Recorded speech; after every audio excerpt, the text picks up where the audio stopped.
Final game ever. All right, we have one contestant. I repeat, one contestant. 30 seconds to air. No? Okay. A little hot under the cellar, huh? Let's move it out, gang. Today's wrong answer of the game is brought to you by Cookie Masterson's eBay store. Cookie Masterson's horrible gambling debts can be your game. And so it begins.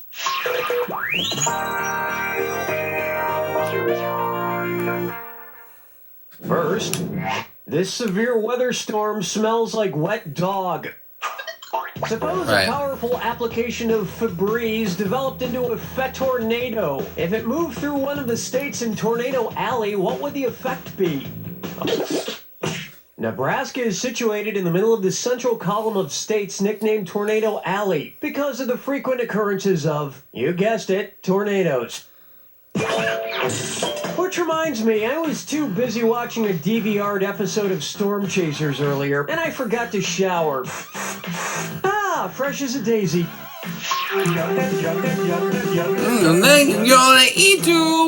May I introduce Head Off, apply blade directly to the neck. You know that headache remedy, Head On? You know, Head On, apply directly to the forehead. Head On, apply directly to the forehead. Head On, apply directly to the forehead. Which of these head-on taglines suggests that you're applying it incorrectly? The supraorbital ridge, glabella, and frontalis are all parts of your forehead. Your manubrium is part of your sternum.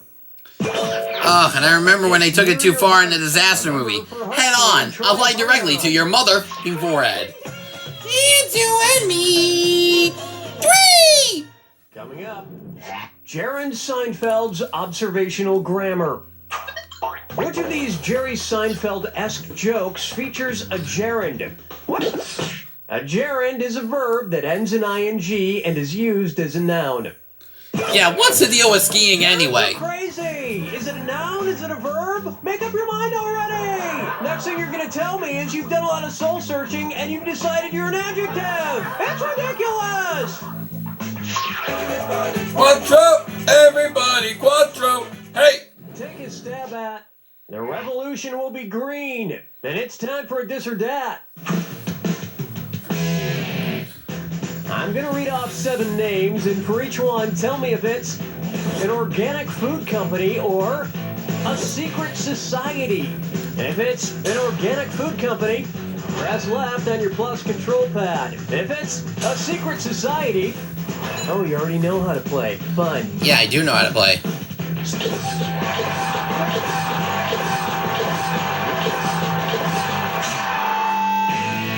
Good work, Pippi. Right on.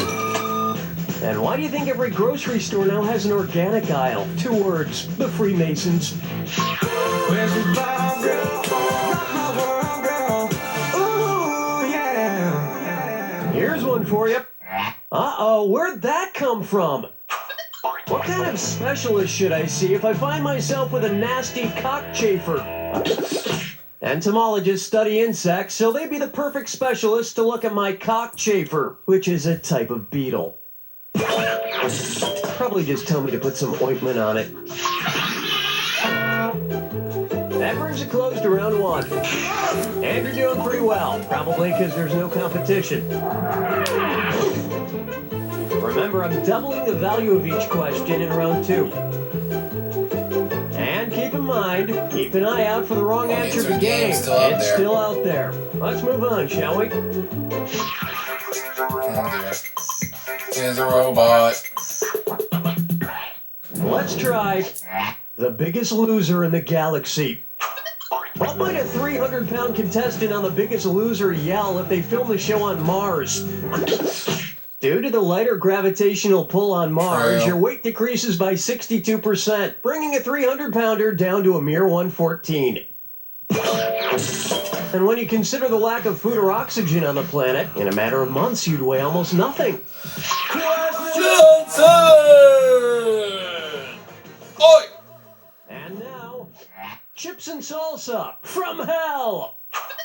So Doritos created this flavor called tacos at midnight, which I guess they devised for people who really wanted tacos at midnight, but just couldn't bring themselves to drive a half a mile to the nearest Taco Bell drive-thru. Anyway, suppose Doritos made a spin-off of its tacos at midnight flavor. If the new chip flavor were named after the Devil's Hour, what might the chips be called? The Devil's Hour, according to Christian folklore and horror movies, is 3 a.m., which is coincidentally a really bad time to eat spicy fried things. Bad time to be up unless you're unless you saving sleep this on December part sound 31st effect at for a question, 5:30 at and night. If I'm not gonna play it here, I don't know when I would. Oh, it's a good one. Okay, cue the big one. What? Where's my fart sound? Who took my fart sound? Flogging chickens, picking on a mate. Yes, I'll marry 8. This one's called Someone's Knocking at My Door. Hey, look who it is. It's my good friend Billy O'Brien. Hiya, Cookie. One's made of skin, one's made of wood, so who's the dummy? Not me. So what's on your mind today, Billy? Well, Cookie, I was just practicing my tongue twisters. Tongue twisters, eh? Let's hear one. Okay. Teeter-totter, tick-the-tuck of tickle-tatters. A tuck of tickle-tatters, the teeter-totter tick. If teeter-totter, tick-the-tuck of tickle-tatters, how many tickle-tatters did teeter-totter tick? 1 bushel? No, and teeth like you are the reason I'm on medication. Billy. Want to see the right answer? A tack is equal to I 1/4 of a didn't know bushel. that. That was a great tongue twister, Billy. Thanks. And you know what I like better than tongue twisters, Cookie? What's that, Billy? Titty twisters. Ow, you motherfucker! I deserve one. This one's known as Error, question name file not found. In my free time, I've been learning some computer programming. Hopefully someday I'll be able to make my own game. It'll be a lot better than this one. Anyway, I'm having trouble coming up with tricks to remember what all the different file types are. What would be the best clue to help me remember what a jar file does? Where's that confounded right answer? It's coffee jar. Jar files are commonly associated with the application Java, you know, as in coffee. And trust me, you're totally gonna want to play this game I'm gonna make. It's gonna be like Grand Theft Auto meets Call of Duty meets Animal Crossing.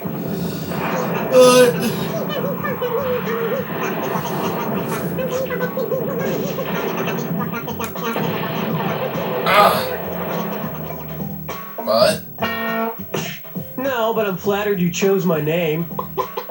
And you should be thrilled too, because you just won Billy O'Brien, compliments of Cookie Masterson's eBay store. And I just want to bet that I can actually get someone to take the damn dummy off my hands. Hey. Shut it, Billy.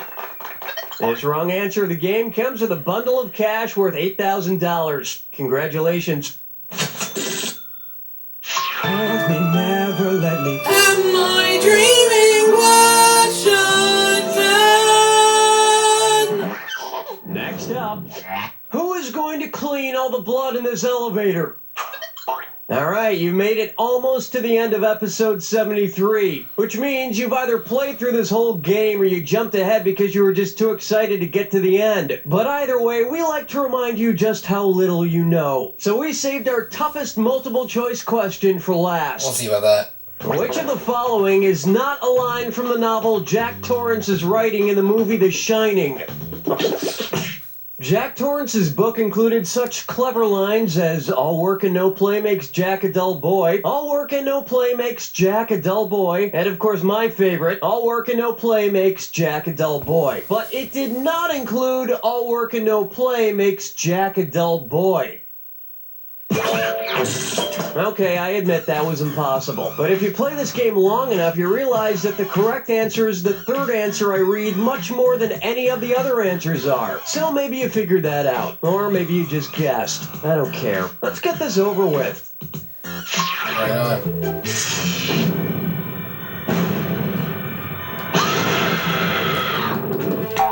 Ah, you already know the rules. Off you go. What are you buried under? What are you buried under exactly? Good luck. Alright.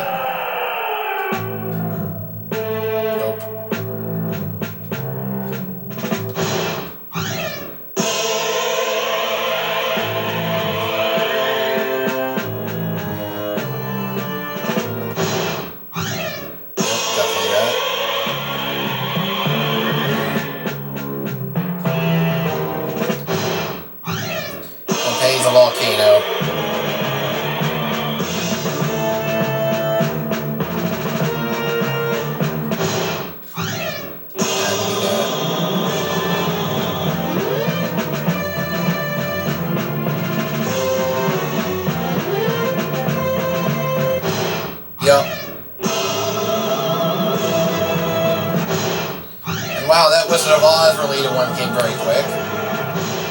So did that! Final score, guys.